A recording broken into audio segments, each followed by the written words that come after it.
আসসালামু আলাইকুম সুপ্রিয় শিক্ষার্থী বন্ধুগণ, আজকে আমরা জয়েন্ট প্রোডাক্ট অ্যান্ড বাই প্রোডাক্টের সর্বশেষ ক্লাস আলোচনা করব। এই বছরের জন্য এই চ্যাপ্টারে আর ভিডিও দিব না, পরবর্তী চ্যাপ্টারগুলোতে আবার দিব। হ্যাঁ, তো এখানে দেখো আজকে যে বিষয়টা নিয়ে আলোচনা করব এটি 2020 সালে এসেছিল, এটি এর আগে আবার 2002 সালে এবং 2015 সালেও এসেছিল। অর্থাৎ এই কোশ্চেনটা কিন্তু রিপিটেড, এখন পর্যন্ত 3বার রিপিট হয়েছে। ঠিক আছে, তো তোমাদের সময়ও আসার সম্ভাবনা অনেক বেশি রয়েছে, তোমাদের জন্য এই ম্যাথটা ইম্পর্টেন্ট। এটা হুবাহুব না আসলেও হয়তো একটু মডিফাই করে দিবে, বাট এই কোশ্চেনটা তোমাদেরকে বুঝে করা খুবই দরকার। ঠিক আছে, তো কি বলা আছে চলো শুরু করি। X and Y are joint products, তাহলে জয়েন্ট প্রোডাক্টস হলো এক্স এবং Y, and Z and S are by products, তাহলে দুইটা প্রোডাক্ট হলো জেড আর এস, এই দুটো হলো বাই প্রোডাক্ট, আর জয়েন্ট প্রোডাক্ট হলো এক্স আর ওয়াই।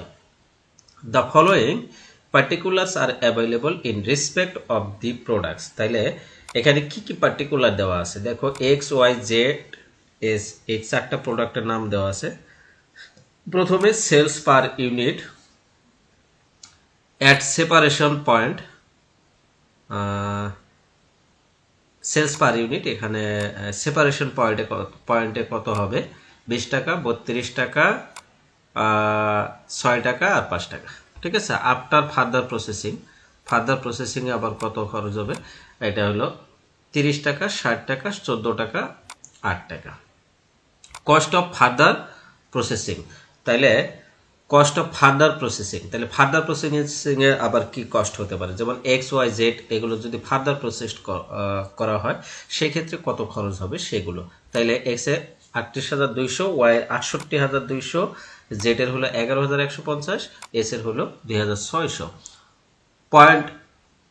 পয়েন্ট দেওয়া আছে পার্সেন্টেজ অফ সেলস এর যে পয়েন্টটা দেওয়া আছে এটা পয়েন্ট হবে না, আসলে প্রফিট হবে সম্ভবত। যাই হোক, এটা 25%, তারপরে হলো 20%, 20%, 15%। During the period 4,000 units of X, 3,000 units of Y, 1,500 units of Z and 1,000 units of S are produce. তাইলে এই পিরিয়ডে এক্স প্রোডাক্ট উৎপাদন করা হয়েছে 4,000 ইউনিট, ওয়াই প্রোডাক্ট উৎপাদন করা হয়েছে 3,000, জেড প্রোডাক্ট উৎপাদন করা হয়েছে 1,500 এবং এস প্রোডাক্ট উৎপাদন করা হয়েছে কত, 1,000।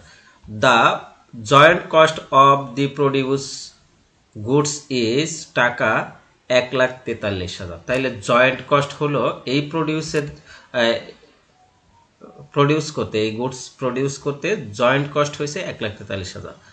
Consider selling expenses at 5% on sales. এবার সেলিং এক্সপেন্স আছে 5%, সেলসের উপর 5%। Allocate the joint cost and also show in which cases further processing is profitable. তাহলে ফার্দার প্রসেস করলে যে কোনটা প্রফিটেবল হবে সেটাও দেখাইতে বলছে এখানে। ওকে, তাহলে আমাদেরকে জয়েন্ট কস্টকে অ্যালোকেশন করতে হবে, তারপরে এটার ইনকাম স্টেটমেন্টও বের করতে হবে, বের করে কোনটা প্রফিটেবল সেটা আমাদেরকে দেখতে হবে। তাহলে প্রথমে আমরা statement of showing the apportionment of the joint cost, অর্থাৎ জয়েন্ট কস্টের অ্যাপরশনমেন্ট দেখব। তাহলে ইউনিট প্রডিউস অ্যান্ড সোল্ড, তাইলে ইউনিট প্রডিউস অ্যান্ড সল্ট যেটা রয়েছে, তাহলে unit produce X Y Z এবং এস এর যেটা রয়েছে এখানে প্রশ্নে সাপ্লাই দেওয়া আছে 4,000, 3,000, 1,500 আর 1,000, এখানে আমরা বসাই দেবো। হ্যাঁ, টোটালটা আমরা এখানে চাইলে লিখতে পারবো, টোটাল লিখে দিতে পারি আমরা চাইলে। ঠিক আছে, সেটার সমস্যা নেই, এটা লিখে ইউনিটেরটা না দিলেও চলবে, সেলিং প্রাইস পার ইউনিটেরটা না দিলেও হবে, বাট টোটাল ভ্যালুটা দিতে হবে। তারপর selling price per unit after separation, তাহলে সেলিং প্রাইস আফটার, এই যে এটা হলো সেপারেশন পয়েন্ট, এটা হলো আফটার ফার্দার প্রসেসিং। তাহলে আমাদের কি বলছে, selling price per unit after separation, তাহলে আফটার সেপারেশনে এখানে কিন্তু অ্যাট সেপারেশন পয়েন্টে এটা সেপারেশন করার পরে যেটা হবে ফার্দার প্রসেসিং যেটা, অর্থাৎ ফার্দার প্রসেসিং এর প্রাইসটা হবে এইটা আফটার সেপারেশন বললে। হ্যাঁ, এটা কিন্তু সেপারেশনের ইউনিট আর এটা কিন্তু আফটার সেপারেশনে। হ্যাঁ, তাহলে 30 টাকা, 60 টাকা, 14 টাকা আর 9 টাকা, এটা পার ইউনিটে কিন্তু। তাহলে এই 4000 আর 30 গুণন করলে কত হবে? 1,20,000, এটি হলো সেলস ভ্যালু। 3000 আর 60 গুণন করলে কত হবে? 1,80,000, এটি হলো সেলস ভ্যালু। 1500 আর 14 গুণন করলে কত হবে? 21,000, এটি হলো সেলস ভ্যালু। 1000 আর 8 গুণন করলে কত হবে? 8,000, এটি হলো সেলস ভ্যালু। তাহলে টোটাল সেলস ভ্যালু হলো 3,29,000। কোথায় পাইলাম? এই চারটার যোগফল। হ্যাঁ, এরপর লেস করতে হবে এস্টিমেটেড প্রফিট। এস্টিমেটেড প্রফিট, তো এস্টিমেটেড প্রফিটটা কোথায় রয়েছে? এস্টিমেটেড প্রফিট হলো সেলিং এর উপর, এটা প্রফিট হবে। হ্যাঁ, এটা পয়েন্ট লিখে প্রফিট লেখা উচিত ছিল, যাই হোক। প্রফিট এট সেপারেশন পয়েন্ট, ও আচ্ছা, এখানে উপরেই লেখা ছিল। আচ্ছা, প্রফিট এট সেপারেশন পয়েন্ট। হ্যাঁ, তাহলে প্রফিট দেওয়া আছে সেপারেশন পয়েন্টে কত? 25%, 20%, 20%, 15%, এটা হলো পার্সেন্টেজ অফ সেলস, সেলসের উপর ভিত্তি করে। তাহলে সেলস কত বের হলো? 1,20,000। তাহলে এই 1,20,000 কত? 25%, 30,000 টাকা। 1,80,000 20% হবে, হ্যাঁ, কত? 37,000 টাকা। তারপরে হলো 21,000 20% হবে কত? 4200 টাকা, অর্থাৎ 4,200। এরপরে 8,000 15% হবে কত? 1,200 টাকা। তাহলে এই 1,20,000 থেকে 30,000 মাইনাস করলে কস্ট অফ গুডস সল্ড বের হবে 90,000 টাকা। 1,80,000 থেকে 37,000 মাইনাস করলে 1,44,000। 21,000 থেকে 4,200 মাইনাস করলে 16,800। 8,000 থেকে 1,200 মাইনাস করলে 6,800। তাইলে 3,29,000 থেকে 71,400 মাইনাস করলে আমার রেজাল্ট আসে 2,57,600। এরপর কি করতে হবে? সেলিং এক্সপেন্স বের করতে হবে। তো সেলিং এক্সপেন্স মাইনাস করবো আমরা। তাহলে সেলিং এক্সপেন্স হলো আবার সেলস প্রাইসের 5%। হ্যাঁ, এই যে, তাহলে এই যে 1,20,000 5% কত হবে? 6,000 টাকা। 1,80,000 5% 9,000 টাকা। 21,000 5% 1,050 টাকা। 8,000 5% কত? 400 টাকা। তাহলে এটা মাইনাস করলে প্রোডাকশন কস্ট বের হয়ে যাবে। আবার কি বের হবে? প্রোডাকশন কস্ট বের হবে। তাহলে 84,000 বের হলো, এটা 1,35,000, এটা 15,750, এটা 6,400। আর এগুলো কিন্তু টোটাল, এই চারটার যোগফল, প্রত্যেকটা চারটার যোগফল। ওটা আমি টোটালটা আর দেখাচ্ছি না, ওটা তোমরা করে নিতে পারবা ইজিলি। তাহলে এখান থেকে কি করতে হবে? লেস করতে হবে আফটার ফার্দার প্রসেসিং কস্ট, যেটা রয়েছে ফার্দার প্রসেসিং কস্ট, এই যে যেটা কস্ট অফ কি বলছে? ফার্দার প্রসেসিং, ঠিক আছে। এই যে 38,200, 68,200, 11,150 আর 2,600, এটা আমার কি করতে হবে? মাইনাস করতে হবে। করলে আমার বের হবে যেটি, সেটি হলো অ্যাডজাস্টমেন্ট অফ জয়েন্ট কস্ট। তাহলে জয়েন্ট কস্টকে আবার কিন্তু অ্যাডজাস্টমেন্ট করতে হবে। তাহলে এটা আমার কিন্তু প্রোডাকশন কস্ট বের হয়ে গেল, ঠিক আছে। আফটার ফার্দার প্রসেসিং কস্ট, আবার ফার্দার প্রসেস করার পরে যেটা হলো, মানে ফাইনাল প্রোডাক্টের কস্ট বের হয়ে গেল। বাট এই প্রসেসিং কস্ট আবার জয়েন্ট কস্ট রয়েছে। ফার্দার প্রসেস করতে কিন্তু একটা জয়েন্ট কস্ট রয়েছে 1,43,200 টাকা। এখন আমার প্রশ্ন হলো, এই 1,43,200 টাকা তো এই চারটা প্রোডাক্টেরই খরচ একসাথে, বাট কোন প্রোডাক্টের জন্য কত, কিভাবে বের করবো? একটা জটিল প্রক্রিয়া না? এই জটিল প্রক্রিয়াটাকে আমাদের কাজে লাগাইতে হবে। এই দেখো, এই যে এখানে যে 45,800, 66,800, 4,600 আর 3,800, এই চারটার যোগফল 1,21,000। এখন ওই যে আমার কি করতে হবে? 1,43,200-কে 1,21,000 দিয়ে ভাগ করব আর 45,800 দিয়ে গুণ করব। করলে আমার যে রেজাল্টটা হবে সেটি হলো আমার এই যে অ্যাডজাস্টমেন্ট অফ জয়েন্ট কস্ট, ঠিক আছে। বাট এখানে একটা কথা আছে, জয়েন্ট কস্টে তো ফার্দার প্রসেসিং কস্ট এখানে আছে, কত আছে? এই যে টোটাল হলো আমার এই যে 38,200, 68,200, 11,150 আর 2,600, এইটা কিন্তু আমার এটাও processing cost, but joint cost রয়েছে এত। তো এখানে কিন্তু প্রসেসিং কস্ট আমি এতগুলা দেখাইছি, হ্যাঁ, এটা কিন্তু দেখাইছি। তাহলে ওটা দেখানোর পরে বাকিটা যেটা রয়েছে সেটি কিন্তু আমার অ্যাডজাস্টমেন্ট করতে হবে, ঠিক আছে। তাইলে দেখো আমার এই তিনটার যোগফল কত হয়েছে?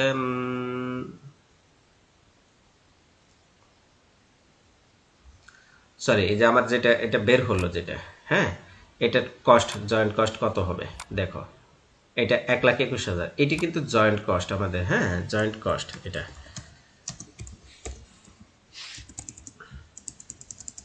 কস্ট, এটা এটা হলো। তারপরে এই যে আমার যে 1,43,200 এর মধ্যে থেকে 1,21,000 এটা কিন্তু আমার অলরেডি অ্যাডজাস্টমেন্ট হয়ে গেছে, এই জন্য আমার অ্যাডজাস্টমেন্ট টু বি মেড 1,43,200 থেকে 1,21,000 মাইনাস করতে হবে 22,200। এই 22,200 কে আমাদেরকে অ্যাডজাস্টমেন্ট করতে হবে। তো কিভাবে অ্যাডজাস্টমেন্ট করব 22,200 কে? এই 22,200 কে 1,21,000 দিয়ে ভাগ করব, 45,800 দিয়ে গুণন করব।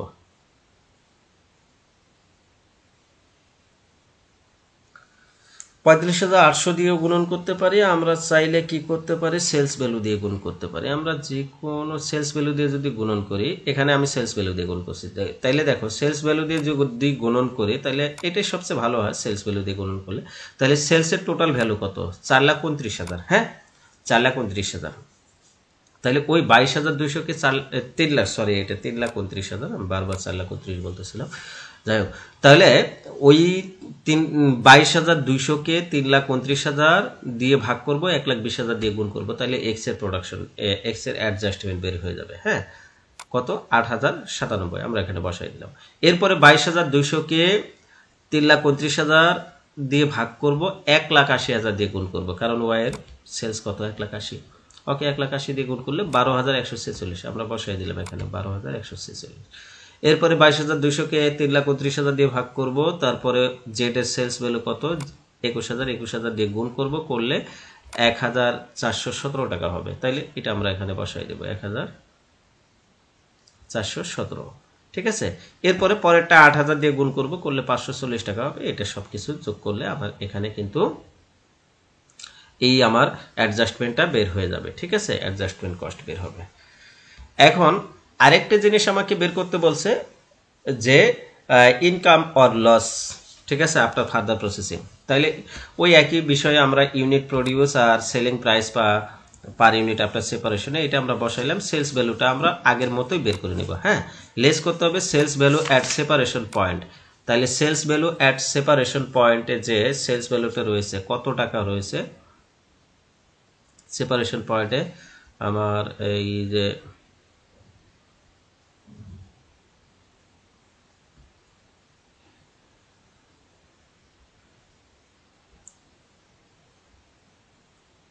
অ্যামাউন্টটা কোথায় আসলো, কোথা থেকে আসলো,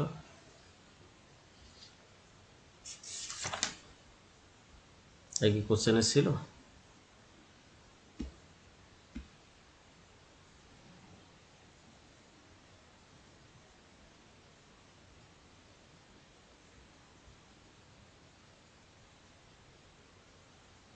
ও, sales value at separation point, যেটা এই যে 20 টাকা করে যে পার ইউনিট গুণন হয়েছে, তাইলে 4,000 গুণন 20, এটা হবে 80,000। তারপরে পরেরটা কত? 3,000 গুণন কত? 32, তাইলে হবে 96,000। এইভাবে করতে হবে। হ্যাঁ, সেপারেশন পয়েন্টে সেলস ভ্যালুটা করতে হবে। হ্যাঁ, sales value at separation point. তাহলে সেপারেশন পয়েন্টে পার ইউনিটের যে ভ্যালুটা দেওয়া আছে কত? এই যে 20 টাকা, 32 টাকা, 6 টাকা আর 5 টাকা। তাইলে এই যে 4,000 সাথে 20 গুণন করলে 80,000, 3,000 সাথে 32 গুণন করলে 96,000, তারপরে 1500 সাথে 6 গুণন করলে 18,000, তারপরে 1,000 সাথে 5 গুণন করলে 5,000। এইভাবে। হ্যাঁ, তাইলে এটা আমরা এইভাবে বসাবো, 80,000, 96,000, 9,000 আর 5,000। তাহলে এটা করলে ইনক্রিমেন্টাল সেলস বের হবে যাবে আমার। কি এটা যোগ মাইনাস করতে হবে, মাইনাস করলে আমার ইনক্রিমেন্টাল সেলস বের হবে। ঠিক আছে, তাহলে ইনক্রিমেন্টাল সেলস বের হয়ে গেল, এটা এক্স। এরপরে অ্যাডিশনাল কস্ট, অ্যাডিশনাল কস্ট যেটা ওই যে ফার্দার প্রসেসিং কস্ট কোশ্চেনে যেটা দেওয়া আছে সেটা নিতে হবে। তারপর সেলিং এক্সপেন্স 5% করে ওটা আমার বের করে নিতে হবে। তাহলে ইনক্রিমেন্টাল কস্ট বের হবে। দুইটা কস্ট রয়েছে, অ্যাডিশনাল কস্ট আর সেলিং এক্সপেন্স। ঠিক আছে, তাহলে এই দুইটা কস্ট যোগ করতে হবে। করার পরে এই যে ইনক্রিমেন্টাল সেলস থেকে ইনক্রিমেন্টাল কস্ট মাইনাস করলে আমার ইনক্রিমেন্টাল ইনকাম অথবা লস বের হয়ে যাবে। তাহলে 40,000 থেকে 44,200 মাইনাস করলে 4,200 লস হয়ে গেছে। এরপরে 84,000 থেকে 77,200 মাইনাস করলে 6,800 প্রফিট হয়েছে। এরপরে 12,000 থেকে 12,200 মাইনাস করলে 200, এটা লস, 200 টাকা লস হয়েছে। এরপরে কি 3,000 থেকে 3,000 মাইনাস করলে 0 হয়, এটা লাভ লস কিছুই নেই, ব্রেক ইভেন পয়েন্টে আছে। ঠিক আছে, তার মানে প্রফিটেবল কোনটা? ওয়াই। এই জন্যই আমাদেরকে লিখতে হবে কি after further processing product Y is profitable. ঠিক আছে, তাহলে সেপারেশন করার পরে যদি ফার্দার প্রসেস করি তাহলে সেটার কিন্তু শুধুমাত্র ওয়াই প্রোডাক্টটাই প্রফিটেবল হবে। ঠিক আছে, তো এই অঙ্কটা একটু জটিলও মনে হচ্ছে, অনেকের কাছে জটিল মনে হবে, বাট অঙ্কটা কিন্তু এতটাও জটিল নয়, বাট একটু মাথা ঠান্ডা রেখে অঙ্কটা করবে। ঠিক আছে, তো আশা রাখি তোমাদের ক্লাসটা ভালো লাগছে। দেখা হবে পরবর্তী কোনো একটা ক্লাসে। আর তোমরা যারা সামনে পরীক্ষার্থী রুটিনের অপেক্ষায় বসে আসো, তারা বসে না থেকে পড়াশোনা শুরু করে দাও, রুটিন খুব শীঘ্রই বের হয়ে যাবে। ঠিক আছে, স্পেশাল ব্যাচ সম্পর্কে বা পরীক্ষা সম্পর্কে কোনো কিছু জানা থাকলে হোয়াটসঅ্যাপে অবশ্যই নক দিও। ভালো থেকো, দেখা হচ্ছে পরবর্তী ক্লাসে।